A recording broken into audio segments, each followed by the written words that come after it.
Hello good evening എല്ലാവർക്കും നമസ്കാരം. പുതിയ വീഡിയോയിലേക്ക് സ്വാഗതം. ഇന്നൊരു അടിപൊളി ഐറ്റമായിട്ടാണ് ഞാൻ വന്നിരിക്കുന്നത്. അപ്പോൾ നമുക്ക് ലോക്ക്ഡൗൺ ഒക്കെ ആയ പിന്നെ നമ്മൾ എത്ര നാളായല്ലേ ഹോട്ടലിലൊക്കെ പോയിട്ട് ആഹാരം കഴിച്ചിട്ട് നമ്മളെല്ലാം ഹോം മെയ്ഡായിട്ടാണ് ഇപ്പോൾ വീട്ടിലുണ്ടാക്കുന്നത്. അതേപോലെ നമ്മൾ ഹോട്ടലിൽ നിന്ന് മാത്രം നമ്മൾ കഴിച്ചുകൊണ്ടിരുന്ന അമേരിക്കൻ ചോപ്സിയുടെ റെസിപ്പി ആയിട്ടാണ് ഞാനിവിടെ വന്നിരിക്കുന്നത്. നമുക്ക് വീട്ടിൽ തന്നെ വളരെ ഈസി ആയിട്ട് നമുക്ക് തയ്യാറാക്കി എടുക്കാൻ പറ്റും. അപ്പോൾ അതെങ്ങനെയാണ് ചെയ്യുന്നതെന്ന് നമുക്ക് നോക്കിയിട്ട് വരാം.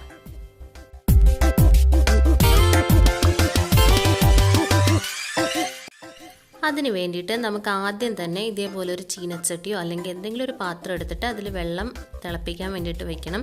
നമ്മുടെ നൂഡിൽസ് ഒന്ന് വേവിച്ചെടുക്കാൻ വേണ്ടിയിട്ടാണ്. ഞാൻ 2 ക്യൂബ് നൂഡിൽസാണ് എടുത്തിരിക്കുന്നത്.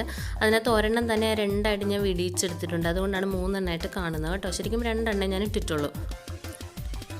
അപ്പം അതൊന്ന് നന്നായിട്ട് തിളച്ച് വരുന്നുണ്ട്. തിളച്ച് വരുമ്പോഴത്തേക്ക് കുറച്ച് നേരം കുക്ക് ചെയ്താൽ മതിയല്ലോ. 1-2 മിനിറ്റ് കൊണ്ട് നമുക്കിതൊന്ന് കുക്കായി കിട്ടും. ഓവർ കുക്കാകരുത്, ഇങ്ങനെ വിട്ട് പോകുന്ന ഒരു ഇതിലേക്ക് ആവരുത് കേട്ടോ.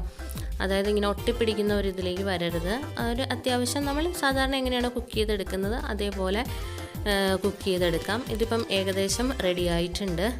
ഇനി നമുക്ക് ഈ വെള്ളത്തിൽ നിന്ന് മാറ്റിയിട്ട് നമുക്ക് ഹോൾസ് ഉള്ളൊരു പാത്രത്തിലേക്ക് ഒഴിച്ചു കൊടുക്കുകയാണെന്നുണ്ടെങ്കിൽ ആ വെള്ളമൊക്കെ പോയി നല്ല ഡ്രെയിനായിട്ട് നല്ലതായിട്ട് കിട്ടും. കണ്ടോ, ഇതേപോലെ ഞാനൊരു പാത്രത്തിലേക്ക് മാറ്റിയിട്ടുണ്ട്. ഇനി നമുക്ക് കുറച്ച് തണുത്ത വെള്ളമാണ് ഞാൻ ഒഴിച്ചു കൊടുക്കുന്നത്. ഫ്രിഡ്ജിൽ വെച്ചിരുന്ന വെള്ളമാണ്.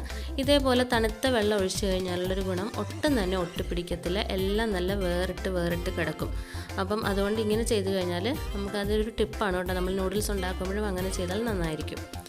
ഇനി ഇതിലേക്ക് ഞാൻ അല്പം ഉപ്പ് ചേർത്ത് കൊടുക്കുകയാണ്. അതിനുശേഷം 2 ടേബിൾ സ്പൂൺ കോൺഫ്ലോറും കൂടെ ചേർത്ത് കൊടുക്കുന്നുണ്ട്. ഇത് നമ്മൾ ഫ്രൈ ചെയ്തെടുക്കാൻ വേണ്ടിയിട്ടാണ്. നമ്മൾ ഫ്രൈ ചെയ്തെടുക്കുമ്പോഴത്തേക്ക് ഒരു ക്രിസ്പിനെസ് കിട്ടാൻ വേണ്ടിയിട്ടാണ് കോൺഫ്ലോർ ചേർത്ത് കൊടുക്കുന്നത്. ഇനി കോൺഫ്ലോർ നിങ്ങളുടെ കയ്യിലില്ലെങ്കിൽ ഒരു നിർബന്ധവും ഇല്ല കേട്ടോ. നിങ്ങൾക്ക് കോൺഫ്ലോർ ഇല്ലാതെയും ഡയറക്റ്റ് നിങ്ങൾക്ക് ഫ്രൈ ചെയ്തെടുക്കാവുന്നതാണ്. ഇതിലേക്ക് നമുക്കൊരു പാൻ ഞാൻ വെച്ചിട്ടുണ്ട്. ഇതേപോലെ പരന്ന ഏതെങ്കിലും പാത്രമായിരിക്കുന്നതാണ് കുറച്ചുകൂടെ നല്ലത്. അതിലേക്ക് ഞാൻ സൺഫ്ലവർ ഓയിൽ ഒഴിച്ചു കൊടുക്കുന്നുണ്ട്. അതിലേക്ക് ഡയറക്റ്റായിട്ട് ഇത് ഫുള്ളും കൂടെ അങ്ങിട്ട് നമ്മൾ ഫ്രൈ ചെയ്തെടുക്കുകയാണ്. ഒരു വശം നന്നായിട്ട് ഫ്രൈ ആയി കഴിയുമ്പോഴത്തേക്കും നമുക്ക് മറിച്ചിട്ട് ഫ്രൈ ചെയ്തെടുക്കണം. കണ്ടോ, ഇതേപോലെ ഒന്ന് പരത്തി കൊടുക്കുക. എന്നിട്ട് നന്നായിട്ടൊന്ന് ഫ്രൈ ആവട്ടെ. ഒരല്പസമയം ഒരു 2-3 മിനിറ്റ് എടുക്കും ഫ്രൈ ആയി വരാൻ വേണ്ടിയിട്ട്. ഒരു വശം ഫ്രൈ ആയി കഴിയുമ്പോഴത്തേക്ക് നമുക്ക് തിരിച്ചിട്ട് കൊടുക്കാം. ഒരുപാട് എണ്ണയൊന്നും കുടിക്കത്തില്ല കേട്ടോ. നമ്മൾ ആ ഒഴിച്ച എണ്ണയെ വളരെ ഒരിച്ചിരി ആവശ്യമായിട്ടുള്ള എണ്ണ മാത്രമേ ഇത് അബ്സോർബ് ചെയ്യത്തുള്ളൂ. നമുക്ക് ഒട്ടും തന്നെ എണ്ണ കുടിക്കാതെ നല്ല കറക്റ്റായിട്ട് ഫ്രൈ ആയി കിട്ടും. ഇതിപ്പം 2 വശവും നമുക്ക് കറക്റ്റായിട്ട് ഫ്രൈ ആയി വന്നിട്ടുണ്ട്. ഇനി നമുക്ക് ഇതിന്ന് മാറ്റിയെടുക്കാം. ഇന്ന് മാറ്റി ഒരു ടിഷ്യൂ പേപ്പറിലേക്ക് നമുക്ക് ട്രാൻസ്ഫർ ചെയ്യാം. ഇത് കണ്ടില്ല, അടിയിൽ എണ്ണ കിടക്കുന്ന കണ്ടില്ല. നമുക്ക് ഒട്ടും തന്നെ എണ്ണ ഇത് കുടിച്ചിട്ടില്ല.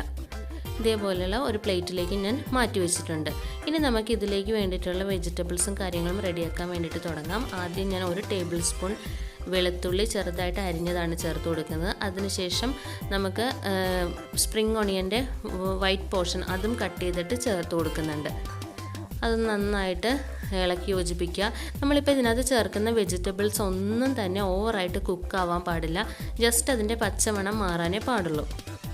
ഇതിലേക്ക് വേണമെന്നുണ്ടെങ്കിൽ നിങ്ങൾക്ക് 2 പച്ചമുളക് ചേർത്ത് കൊടുക്കാവുന്നതാണ്. എനിക്ക് ഇവിടെ ഹസ്ബൻഡിനൊക്കെ കുറച്ച് സ്പൈസി ആയിട്ടുള്ളതാണ് ഇഷ്ടം. അതുകൊണ്ടാണ് ഞാൻ പച്ചമുളക് ചേർത്തത്. ഇനി ഇതിലേക്ക് നമുക്ക് ആവശ്യമായിട്ടുള്ള വെജിറ്റബിൾസ്, ഞാനിവിടെ ക്യാപ്സിക്കം, അതേപോലെ ക്യാബേജ്, പിന്നെ ക്യാരറ്റ്, ഒരു ഒണിയൻ, ഇത്രയും കാര്യങ്ങളാണ് എടുത്തിരിക്കുന്നത്. ക്യാപ്സിക്കം വന്നിട്ട് ഒരെണ്ണത്തിൻ്റെ ഹാഫ്, ക്യാരറ്റ് ഒരെണ്ണം, അതേപോലെ ഒരു ചെറിയ പോർഷൻ ക്യാബേജും ഒരു ഒണിയനും. ഇതെല്ലാം വളരെ നീളത്തിലാണ് അരിഞ്ഞിരിക്കുന്നത്. പിന്നെ നമ്മുടെ ക്യാപ്സിക്കം മാത്രം സ്ക്വയർ ഷേപ്പിൽ കട്ട് ചെയ്തിട്ടുണ്ട്. ഇത്രയും കാര്യങ്ങൾ ചേർത്ത് കൊടുത്തിട്ട് നന്നായിട്ട് ഇളക്കി യോജിപ്പിക്കുക. അല്പം ഉപ്പും കൂടെ ചേർത്ത് കൊടുക്കാം നമുക്ക് ഇതൊന്ന് കുക്കാവാൻ വേണ്ടിയിട്ട്. ഒരുപാട് അങ്ങ് ഓവർ കുക്കാവരുത്, അതിൻ്റെ കളർ നഷ്ടപ്പെടും. കളർ നഷ്ടപ്പെടാൻ വേണ്ടിയിട്ട് വെയിറ്റ് ചെയ്യരുത് കേട്ടോ. ഇതിപ്പോൾ ഏകദേശം റെഡി ആയിട്ടുണ്ട്. ഈ സമയത്ത് നമുക്ക് 1 ടേബിൾ സ്പൂൺ സോയാ സോസ് ഒഴിച്ചു കൊടുക്കാം. പിന്നെ വന്നിട്ട് 1 ടേബിൾ സ്പൂൺ വൈറ്റ് വിനാഗിരി ചേർത്ത് കൊടുക്കാം. അതിനുശേഷം 3 ടേബിൾ സ്പൂൺ നമ്മുടെ ടൊമാറ്റോ സോസ് ചേർത്ത് കൊടുക്കാം. ഇത് 1/4 കപ്പിൻ്റെ മെഷറിംഗ് കപ്പാണ്. അതിൽ ഞാൻ 3 ടേബിൾ സ്പൂൺ എടുത്തിട്ടുണ്ട്.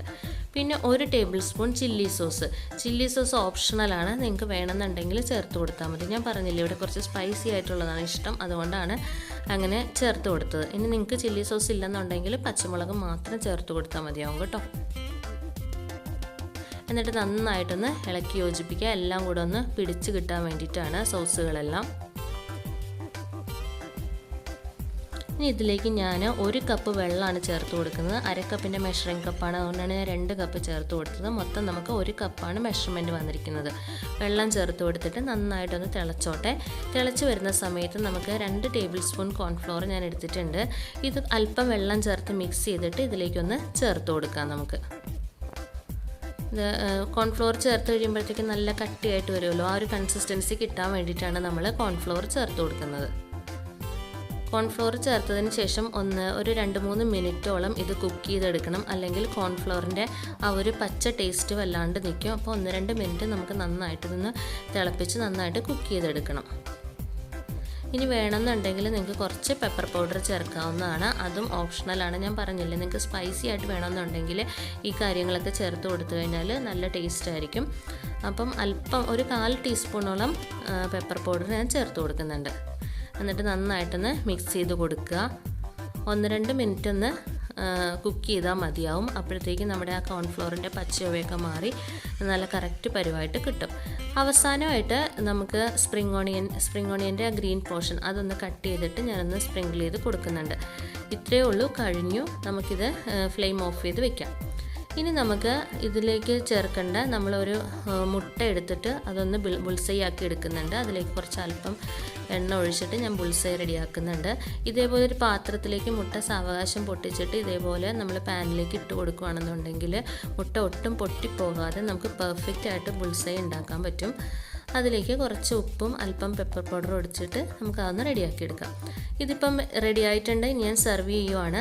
സെർവ് ചെയ്യാൻ വേണ്ടിയിട്ട് ആദ്യം നമ്മുടെ സോസും വെജിറ്റബിൾസും എല്ലാം കൂടെയുള്ള ഒരു മിക്സ് നമുക്ക് ആദ്യം നമ്മുടെ ഒരു പ്ലേറ്റിലേക്ക് വെച്ച് കൊടുക്കാം. എപ്പോഴും ഒരു കുഴിവുള്ള ഒരു ബൗളിലേക്ക് സെർവ് ചെയ്യുന്നതാണ് നല്ലത്.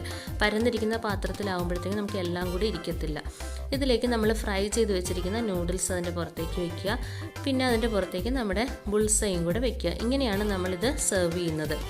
ഇനി നമുക്ക് ഫോർക്കും സ്പൂണും ഉപയോഗിച്ചിട്ട് ഇത് കഴിക്കാവുന്നതാണ്. വളരെ രുചികരമാണ്. അപ്പം നിങ്ങൾ കഴിച്ചിട്ടുള്ളവർക്ക് അറിയാൻ പറ്റുമല്ലോ ടേസ്റ്റ് ആണെന്ന്. അപ്പം നമുക്ക് ഹോം മെയ്ഡായിട്ട് വളരെ എളുപ്പത്തിൽ വീട്ടിൽ തന്നെ ഉണ്ടാക്കി നോക്കാം.